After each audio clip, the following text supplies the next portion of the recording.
सुप्रभात मेरे सारे प्यारे बच्चों।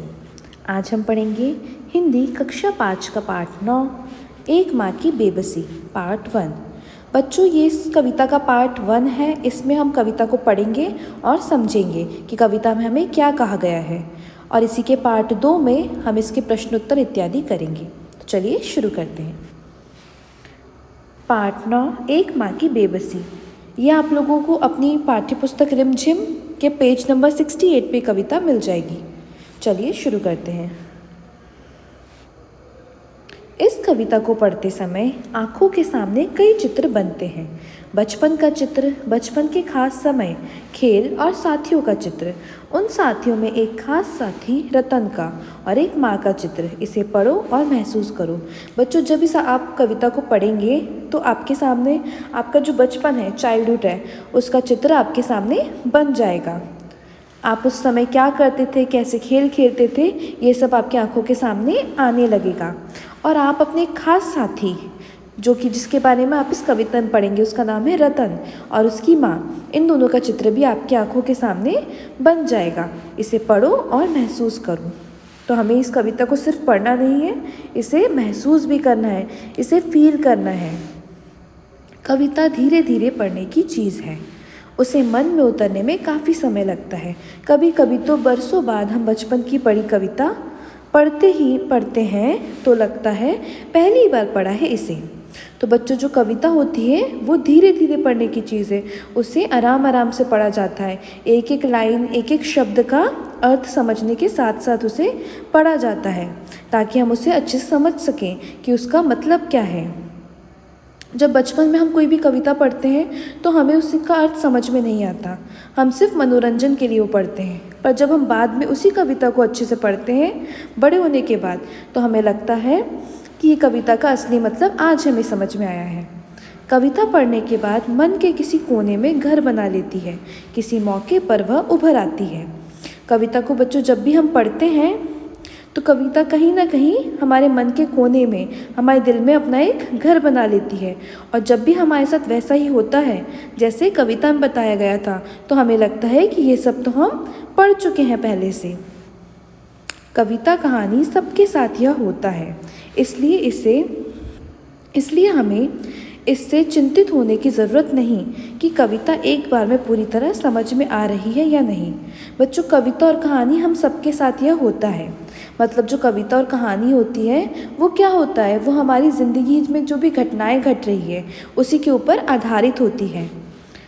कई बार हमें बहुत टेंशन हो जाती है, बहुत चिंता हो जाती है कि हमने इतने अच्छे से कविता पढ़ी लेकिन हमें तो ये समझ में नहीं आई। तो हमें इससे चिंतित होने की, हमें इससे टेंशन लेने की ज़रूरत बिल्कुल भी नहीं है, क्योंकि कविता एक बार में पूरी तरह से समझ में आ जाए ये ज़रूरी नहीं है। अगर उससे सिर्फ एक चित्र भी उभरता है तो भी कविता कामयाब है।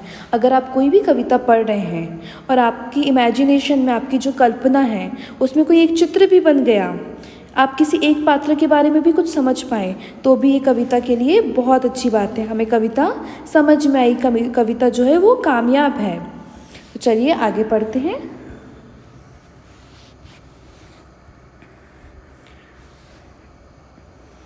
ना जाने किस अदृश्य पड़ोस से निकल कर आता था वह खेलने हमारे साथ।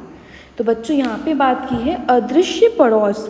अदृश्य मतलब होता है बच्चों जो हमें दिखाई न दे, और पड़ोस मतलब आसपास में रहने वाला। तो इसमें कहा गया है ना जाने किस अदृश्य पड़ोस से, मतलब हमें पता नहीं कि ना जाने वो किस जगह से निकल कर आता था वह खेलने हमारे साथ। तो ये किसी बच्चे के बारे में बात कर रहे हैं जो हमारे आसपास में कहीं से खेलने के लिए आता था, लेकिन हमें पता नहीं है कहाँ से। रतन, जो बोल नहीं सकता था। तो इस बच्चे का नाम इन्होंने बता दिया है, इस बच्चे का नाम है रतन। रतन बोल नहीं सकता था। खेलता था हमारे साथ एक टूटे खिलौने की तरह। वो बच्चों, जो रतन था, वो सभी बच्चों के साथ, जैसे हम सब आपस में खेलते हैं, आप लोग अपने दोस्तों के साथ खेलते हो, रतन भी सभी बच्चों के साथ बिल्कुल अच्छे से खेलता था, लेकिन एक टूटे खिलौने की तरह। रतन को बच्चों टूटा खिलौना क्यों कहा है यहाँ पे? क्योंकि रतन बोल नहीं सकता है। वो हमारी तरह बिल्कुल नॉर्मल तो है, लेकिन सिर्फ उसमें एक कमी है कि वो बोल नहीं सकता है, इसलिए उसे टूटा खिलौना कहा गया है। देखने में हम बच्चों की ही तरह, था वह भी एक बच्चा। देखने में वो कैसा था? बिल्कुल हम सब की तरह, जैसे आप लोग हो, आपके दोस्त हैं, वैसे ही वो भी एक बच्चा बिल्कुल आप लोगों के जैसे ही दिखता था। लेकिन हम बच्चों के लिए अजूबा था, क्योंकि हमसे भिन्न था। लेकिन सारे बच्चे उसको क्या समझते थे? एक अजूबा समझते थे। अजूबा मतलब होता है कोई सी आश्चर्य वाली चीज़। ऐसा क्यों समझते थे? क्योंकि वो हमसे भिन्न था। भिन्न का मतलब होता है बच्चों अलग, क्योंकि वो सब सारे बच्चों से अलग था। वो बोल नहीं सकता था, इसलिए सारे बच्चों के लिए वो एक अजूबा था। आगे देखते हैं। थोड़ा घबराते भी थे हम उससे, क्योंकि समझ नहीं पाते थे उसकी घबराहटों को। तो सारे बच्चे जो थे वो उससे थोड़ा सा घबराते भी थे, वो उससे थोड़ा सा डरते भी थे। क्यों ऐसा करते थे? क्योंकि वो समझ नहीं पाते थे। अगर वो कुछ घबरा रहा है, वो कुछ बोलना चाह रहा है, तो वो कैसे बोलेगा? तो ये सब लोग को थोड़ी सी टेंशन रहती थी, तो सब लोग उससे बहुत घबराते भी थे। ना इशारों में कही उसकी बातों को, ना उसकी भयभीत आँखों में हर समय दिखती उसके अंदर की झटपटाहटों को। बच्चों, वो इशारों में बहुत कुछ, जो रतन है वो इशारों में बहुत कुछ कहना चाहता था। उसकी आँखें, डरी हुई आँखें, भयभीत मतलब डरी हुई, उसकी डरी हुई आँखें भी हमें बहुत कुछ कहना चाहती थी। हमें हर समय दिखता था कि वो कुछ ना कुछ छटपटा रहा है, कुछ ना कुछ कहना चाहता है, लेकिन वो कह नहीं सकता। इसलिए हम लोग सब उससे थोड़ा सा घबराते थे कि ये बोल नहीं सकता है। जितनी देर वह रहता, पास बैठी उसकी माँ निहारती रहती उसका खेलना। और बच्चों, जितनी देर भी वो बच्चों के साथ खेलने के लिए बाहर आता था, तो उसकी माँ जो थी वो पास ही बैठी रहती थी। उसकी माँ उसे छोड़कर घर नहीं जाती थी। उसकी माँ वहीं उसके पास बैठी रहती थी और क्या करती थी? निहारती रहती उसका खेलना। जब उसका बच्चा खेलता था, जब रतन खेलता था, तो उसकी माँ उसको पास बैठ के निहारती रहती थी, मतलब देखती रहती थी। निहारना मतलब होता है देखते रहना। अब जैसे जैसे कुछ बेहतर समझने लगा हूँ, अब जो है जैसे जैसे बच्चा रोज़ आने लगा, रतन रोज़ रोज़ खेलने के लिए आने लगा, तो सारे बच्चे क्या हुआ, उसको समझने लगे। उनकी भाषा जो बोल नहीं पाते हैं, याद आती रतन से अधिक उसकी माँ की आँखों में झलकती उसकी बेबसी। तो बच्चों, यहाँ पे जो है ये कह रहे हैं कि जो रतन है, इन लोगों को रतन से ज़्यादा क्या याद है? अभी भी रतन से ज़्यादा याद है उसकी माँ की आंखों में झलकती उसकी बेबसी। मतलब उसकी माँ रतन को हमेशा देखती रहती थी खेलते हुए, और क्या करती थी? बस देखती रहती थी। उनकी आंखों में बहुत बेबसी थी।